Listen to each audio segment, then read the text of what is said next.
After testing, they begin the manufacturing process. A worker places a base or shell on the upper segment of a mold. This company makes their shells from a variety of carbon fiber materials. Polyurethane pours into the other section of the mold. This is the part of the mold that will give the seat its shape. When the mold closes, it cooks at a mere 104 degrees Fahrenheit. A chemical reaction takes place inside the mold, which causes the polyurethane to expand. 5 minutes later, an operator removes the seeds from the molds. Here we see what the shells look like before and after. A worker removes excess polyurethane from the edges with a knife. While the polyurethane cures, workers prepare the cover material. The material is a proprietary microfiber specially made for this company. Not only does this material need to be flexible, waterproof, and comfortable, it has to be incredibly durable. Once they've cut the material into strips, the workers stack them on a stamping press. A die has been custom made to match the design of the seat. The stamping press descends with enough force to cut through multiple layers. It's now time to join the 3 panels of material that make up the seat cover. This facility has 2 different methods for attaching the pieces to each other. In this case, a skilled worker carefully stitches the material together. A different method of joining the panels involves a process called photo welding. An operator skives or thins the edges by shaving them so that there won't be a bump where they overlap. Double-sided tape will hold the material together. A special tape dispenser applies the tape to the skived edges.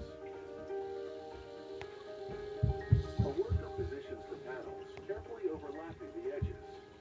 A vacuum system removes air from between the top and bottom sections of the press, holding the panels in position and ensuring there will be no bubbles at the seams. The press then heats the material up to 280 degrees Fahrenheit, ensuring that the adhesive bonds the panels together. The design of the shell for this seat has several slots in it to help create the right combination of flexibility and rigidity. A laser machine cuts stripes in the cover fabric to create a graphic element that reflects this design feature. Workers glue silver material under the stripes to highlight them, then brush glue all over the underside of the cover. Mounting the cover on the seat requires 2 operators. They place the cover glue side down on the seat, ensuring that it's positioned perfectly and that there are no air pockets. They work the cover into a small recess that runs around the perimeter of the base. They will then trim off the excess material with a utility knife. The amount of skilled manual craftsmanship required to build these seats is a key feature of their quality. But the company also relies on state-of-the-art technology. Bicycle seats sit on a framework called a rail. This facility makes rails from both carbon fiber and metal alloys, and it tests each one with the dynamometer. Workers put glue in the attachment points on the bottom of the seat to ensure that it passes a stringent safety test. A customized machine bends the seat to fit into the rail. The seat will then be bent back in the other direction to return it to its original shape. The seat is now finished. Fusing state-of-the-art technology with skilled craftsmanship, this company makes 520,000 bicycle seats every year.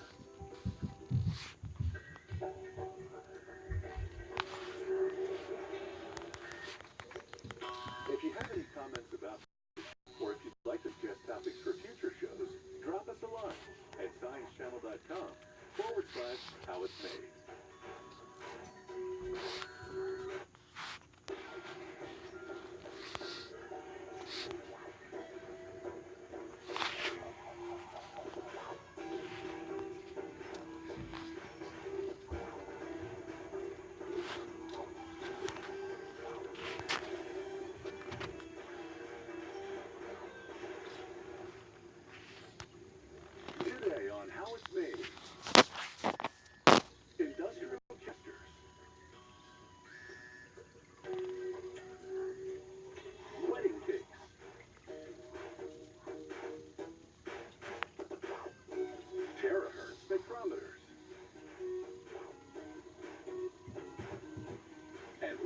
catamarans.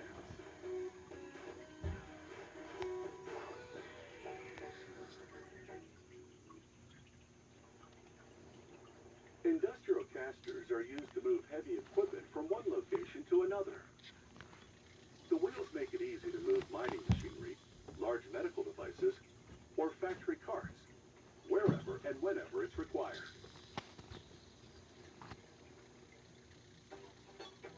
The size of the object determines the size of the casters used to move it. Heavy items need casters with thicker wheels. Some larger objects may need multiple wheels to evenly distribute its weight. First, they make the top plate, which mounts the caster underneath the object. They begin with a thick sheet of steel. A computer-guided cutting machine combines oxygen and electricity to produce plasma. This incredibly hot flame melts the steel to cut out the part. They make several other caster parts out of steel coil. It's a thinner, more flexible type of steel. They feed it through a punch press. The press strikes it with a yoke-shaped die. The yokes are the arms that hold each side of the wheel axle.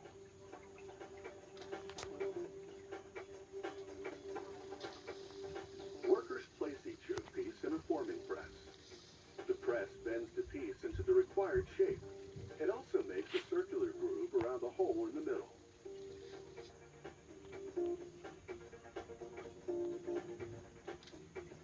Next, they fill the groove with steel ball bearings. These bearings allow the yoke to swivel. This steel retainer holds the ball bearings in place.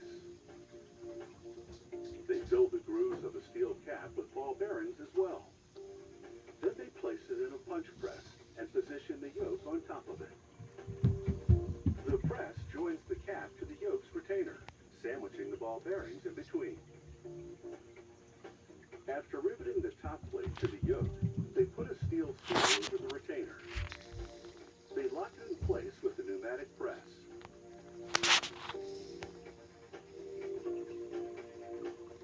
This factory purchases nylon wheel inserts from a supplier. Workers place the inserts in an injection molding press. The press melts neoprene rubber and injects it into the mold. Once it cools to a solid state, the machine ejects what are now rubber-edged wheels. This process takes about 4 minutes. The rubber edge absorbs shock, reduces noise, and prevents damage to the floor.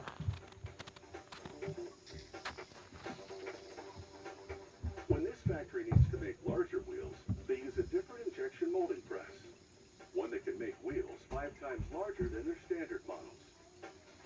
It works exactly like the other injection molder, except it only makes